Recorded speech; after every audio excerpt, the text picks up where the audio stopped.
Have you guys ever played those Resident Evil games as a kid where all the characters look like blocks and being scared was part of the game? Or the Silent Hill series, another great horror icon during this time. This style of retro-like video games is far in the past, but what if we had a game like this today? Well, let me introduce to you Crow Country. This survival horror game is unreal. Crow Country is a hidden gem that flew over many people's radar, and in this video I'll be showing you how I got all 15 achievements in Crow Country. The game starts off all the way back in 1990. We're introduced to our character, Myra Forrest. Currently, she's driving to the park. Looking at papers and the lore, we are here to investigate the disappearance of the owner of the park called Edward Crow. So we shoot our way through the gate and make our way into the park. And we can already tell that this place has been abandoned for months, if not years at this point. Walking through the park, we pass by this animatronic bird and I get to this electrical box. Since I'm an idiot, I shoot it and it explodes in my face. But I heal myself and everything's okay. Continuing our walk, I get to the fairy tale town where we pass by a mini house, a broken swan attraction, a big ass mushroom, a tree lady, and an injured man. This guy's name is Arthur. He's a photographer who claims to have been attacked while taking a picture. And I don't know about you guys, but what the fuck is that, right? Anyways, we fix his leg and bring him to our car. This is where he'll stay for the rest of the game. Behind Arthur was another hallway, which upon entering it looks pretty scary.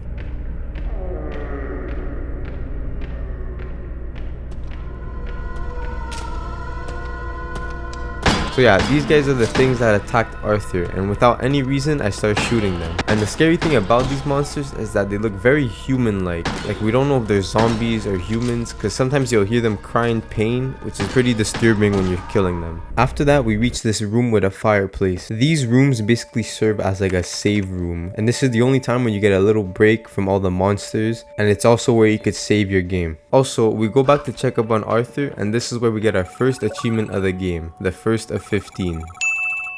He also gives us a code for the tree lady, and this is where the puzzle aspect of the game really comes in. Now, just to mention, this game contains a lot, and I mean a lot of well thought out puzzles, and showing them all in this video would be pretty much impossible. So if you guys can, play this game on your own, just to experience all of them for yourselves. So once I put the code in, we'll need a secret phrase in order to activate her. Now, you can sit here and guess every single possibility, or if you explore the town, you'll find a paper that has the answer on it. And that's what I really liked when playing this game. Like, all the problems could be solved and none of them were super hard to understand. Walking into the tree, we find this dirty ass pool of water with a message next to it saying to stare into it. Since nothing happens, we gotta use our brains to find the solution. A paper on the wall explains how we can fix the water filter by tightening the pressure using a valve. But if this is too loose or too tight, it'll fuck up the machine and not work. I figured out that we need to get the pressure between this area.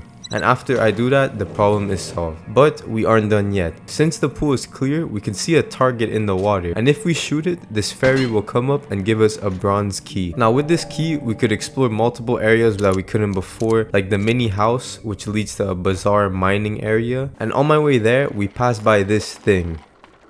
Hey yo, what the fuck? So this stickman on crack is another like human-like monster. And unlike the other creature, which could be like a zombie, what the fuck is this? This leaves us with a big question. What are these creatures and where are they coming from? Anyways, we open up the new area called the Haunted Hilltop. This is like the horror section of the park. There's a dungeon with cages, a maze made out of leaves, a cellar, and a haunted house. In the house, we hear a phone ring, and on the other side is a mysterious man who just says that we've come back. So does this mean that this guy knows us, or I don't know. Anyways, we brush it off and continue on. Unlocking a secret door, we find a passage that leads us to like the back rooms of the park. Here we'll find the offices and all that shit. After doing some puzzle solving and killing this guy, we hear a knocking on this door. I open it and there's a woman. This girl is called Julie. She's a lawyer sent here to find Edward Crow to talk to him about a case she's doing. This case is about a young girl named Elaine Marshall who was injured during her visit at this park. The girl claims she was separated from her family and then she got bit by a man in a cage. Now if that isn't a red flag and a reason to stay the fuck out this park, I don't know what is. So now we have even more suspicion that this park isn't really what it seems. With all these creatures, what secrets are really lying behind the scenes? Continuing a game, we find this item and we also find a gemstone. And going back to the office, we also find another woman in the corner. This is Natalie Crow. She's the daughter of Edward and she's here because she's trying to find her father as well. There's nothing too special about her, so for now, that's all we need to know. After that, we walk into this room and oh damn. So we watched the video on the TV and it's basically a suicide message to Edward Crow. This man was his business partner, and due to all the crimes that they've committed and what they did to Elaine Marshall, he says he can't live on anymore. So now we know Edward is doing some sketchy shit and he's probably the cause of all these creatures and of Elaine's injury. Anyways, we find another item, and going back to the mining area, we can use this photo that we saw earlier to pull up this item. This item is a mask. We can then use it to get into this maze. Here we'll go through the maze, and once we reach the middle, we'll put our hand into the bowl and we'll find this trident. This item will help us for a future problem, but for now, we'll just keep it. After exploring, I managed to open up a new section of the park. This is the Ocean Kingdom. The first thing I do is enter this submarine, and after shooting the animals in a certain order, this box opens up and we get our second weapon, the shotgun. This is where I get the second achievement of the game.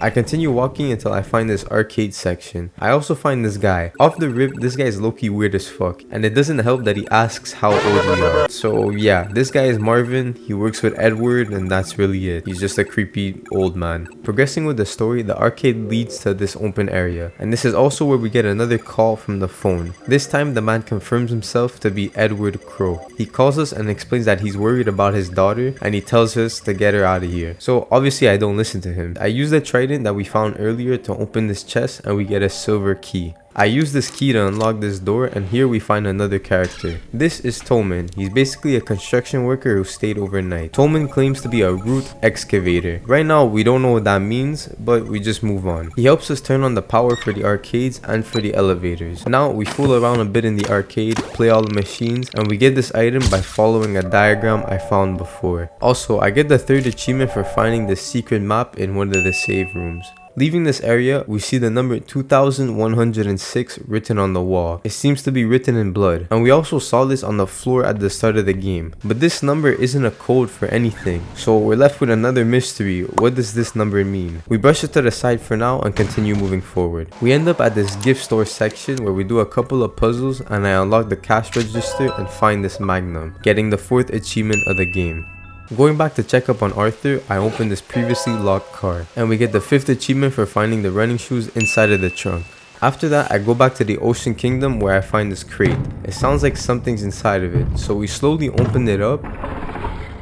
Julie, what the hell are you doing here? She tells us that someone grabbed her and threw her into there. So we help her out and she seems to be okay now. After this, I was kinda lost, so I decided to go back to the haunted hilltop. And that's where I remembered that there was a computer in this area. And I managed to open up one of the cages and get this bottle of acid.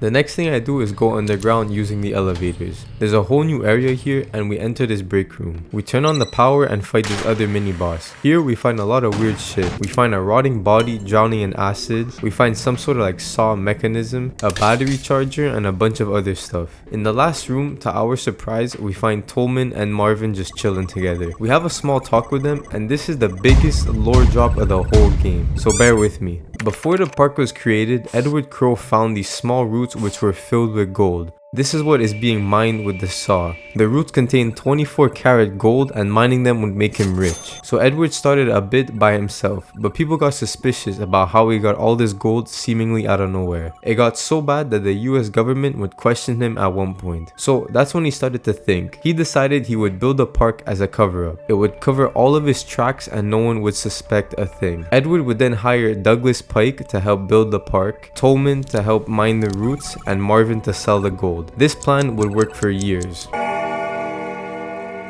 Since the gold couldn't be sold straight up, they had to think of a different plan. Marvin suggested to build a fake mine in a different part of the world. Here, they would pretend that the gold just came from the mine, so that's what they did. They started by taking the gold, crushing it, and mixing it up with a bunch of rocks. which they would then ship to a mine in Brazil and act as if they found it there. This was the perfect plan on paper. In reality, the Brazilian government found out that this gold was not from Brazil and rather shipped from a different country. So they completely stopped this operation, and the Brazilian government sought out to find Marvin and Edward. The only thing Edward had not mentioned is that he never wrote his name in the paperwork. So now all the blame was on Marvin and Marvin only, and he's now a wanted man on the run. This caused Marvin to go insane, and after the disappearance of Edward, he decided to come to the park with the goal of taking him down himself. So this explains a lot. With all the secrets revealed, the only thing we have left is finding Edward. We continue the story, and using the acid I found, I shoot this fairy's head off and melt her skull to get the gold key. Shortly after, I find a used battery in this mermaid's stomach, and finally we have the right key for Edward's office. So we open it up expecting to see him, and to no surprise, he's not there. He does call us though, and here he explains how the root excavation is what caused those creatures to form. As he continued the process, the monsters would become more and more unstable, becoming less human-like every day. He then tells us to meet him in the central underground area. So before going there, we fight this last mini-boss to get our 6th achievement of the game. So we go charge the used battery, and going back to the entrance, the bird was the solution to it all. We place the battery in his socket, turn him around, and we enter the final area of the game.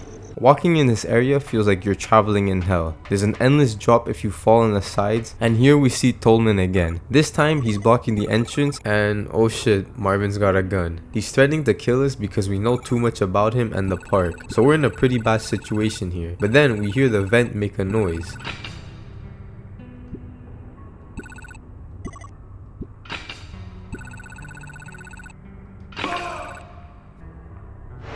Yo, it's Julie again. After a small talk with the two, we tell Toman and Julie to go check up on Natalie and Arthur at the car. So now we're all left alone, and we decide to go down this ladder.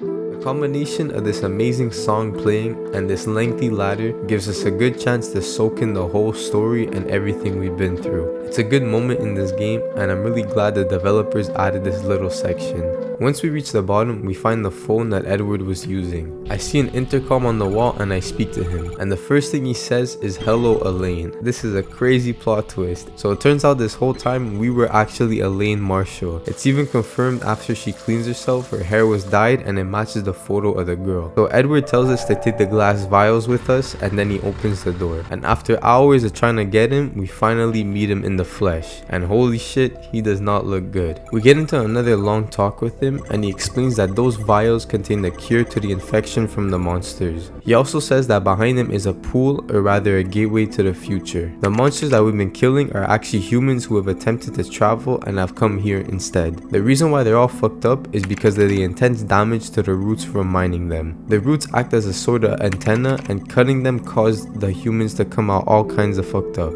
He tells us a story about the first human that came through. This man was barely able to speak, but he managed to tell Edward who he was and where he came from. Edward wrote on a piece of paper what he said, and the paper reads 2106, uninhabitable, ruin, and many more other things. So these guys are from the year 2106, and they've come back in time through the pool to warn us about the future. He then explains that this creature was the one that attacked her when she was a child. Edward continued to mine the roots, and no other human came out the same. He tells Elaine that he will not be taking the cure, and rather he wants to see what's on the other side of the pool. So as his last words, we make a promise with him to kill him if he ever comes back as a creature.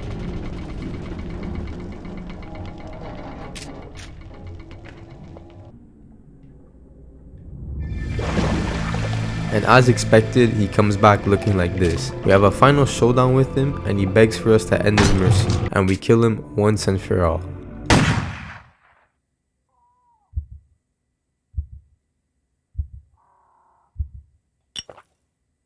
In the end, we all take the cure, and we collectively stare in silence as the credits roll. Here we get one achievement for completing the game, and we also get another one for achieving a B rank.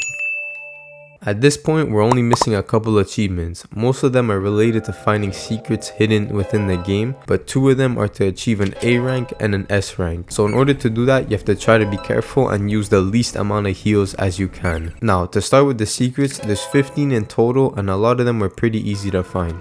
I think like 4 of them were just to find magnum ammo, but this one is to find the flamethrower, and this also gives us an achievement. Sadly, I didn't find the flamethrower in my first playthrough, so I never really got to use it. Going back to the arcade, if you get a score of 5 in this mermaid game, you'll get an achievement for doing so. Now, a score like this may sound easy, but this shit took me like 4 minutes to complete. Anyways, we get our 10th achievement for finding an upgraded medkit, and we also get the 11th achievement for finding all 4 weapon upgrades throughout the game. Now we're only left with one more secret, which we find in the toilet, and getting this last item, we unlock the 13th achievement for getting all 15 secrets. And after killing Edward for the last time, I get the last 2 achievements of the game. So before the video ends, I'd just like to say that I really fuck with the story in this game. Like usually I don't like to read all the collectible lores and all that, but this time I did, and if you do give it a chance and read everything, the ending rewards you with like tying all the loose ends and giving you all the missing answers that you needed. So if I were to rate this game, I would probably put it in an A tier just because of how much trouble editing the video was. And if you made it this far, I'd just like to say thank you for watching my video and enjoy the rest of your day.